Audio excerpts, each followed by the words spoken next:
can you thin Hammerite paint? Now, you want the quick answer? That's a yes. You can thin Hammerite paint. Now, if you go to the manufacturers, they do actually sell Hammerite brush cleaner and thinners. And that's what they recommend to use as a 2 parts paint to 1 part thinners.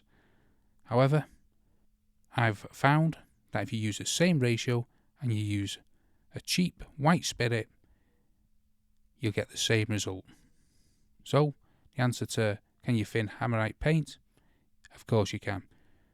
You can either use Hammerite's dedicated brush cleaner and thinners, or get a cheap white spirits from your local DIY store or online.